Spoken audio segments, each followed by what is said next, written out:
Hi everyone. My name is Payton Burkhammer and I'm a student at the University of Akron. This is my second year here. I'm 19 years old. My major is media studies, which means that I do a lot of news reporting, broadcasting, and videography, stuff like that. So we'll go ahead on to our first question, which is The Eternal Zero. Have you watched it? What was your impression of it? Well, I really enjoyed the movie The Eternal Zero. I thought it had really great characters, a super interesting perspective on World War II that, being an American, we don't get to see all of the time.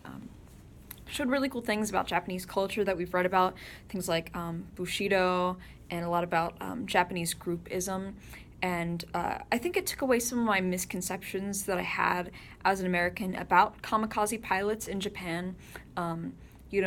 In America, we kind of see that as, they were these extremists and, just committed suicide and did all these things. But, this movie kind of gave a different perspective on, who they were and kind of that this, groupism that aided them into becoming these pilots, and it wasn't really as much as a choice as we like to think it is. So the second question is, of the films you've watched so far, which films have made the biggest impression on you and why? So my favorite film so far, we just actually watched it. It's called Your Name. And I really love the movie. First of all, I thought from a media studies perspective that it was just beautifully done. I really loved, I know we talked about how in Japanese culture, they find a lot of beauty in the changing of the seasons. I thought this movie represented that perfectly, all the montages with it being fall and winter and spring and the lifetime of these two characters, switching in between each other, switching bodies and going in between the seasons. It was a really cool way to tell the story. I thought it was very modern, of course. I loved both of the characters very much. By the end of it, it's such an emotional ending. It was really beautiful.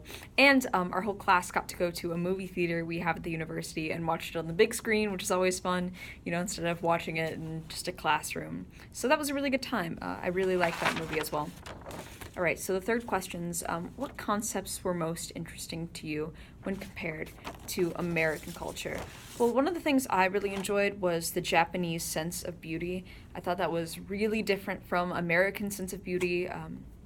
In Japan, of course, they have most of the people there are Japanese, where in America, most of the people are immigrants or a lot of people are refugees. How everyone got here. America is so diverse, and there's so many different people and so many different types of beauty, and everyone just has their own preferences on what they think is beautiful, and I think that's beautiful.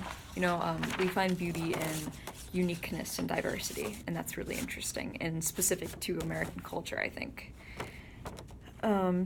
If you were to teach a class like this about American culture to foreign students, what key concepts would you talk about? What films would you want to show? Well, I've thought about this, and there are some just iconic American movies that I think Japanese students would be really interested in. Something like The Wizard of Oz is a really good example. It's one of the first, it's one of those first big movies made in color.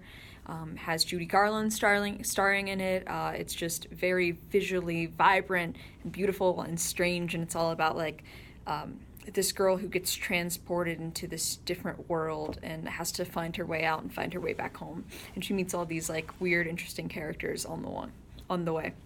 So I thought of that one. The second one I thought of was It's a Wonderful Life, which is actually a Christmas movie. It's interesting.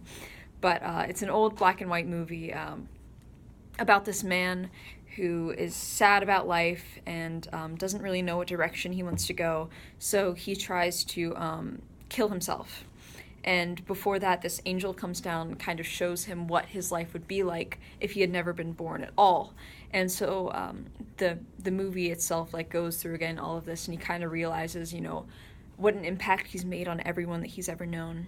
And that's really interesting. And I think that's a very American stance. In Japan, it's all about the group dynamic and not exactly sticking out from the group, but here we're so individualized, and uniqueness is such a big value that that movie specifically shows just the impact that one person can make on their world and in their community, and I think that's very interesting. Third one I thought of was There is, the Disney company, which is so big over here in America. That's where it all, started. But Princess and the Frog, I thought would be a very good movie.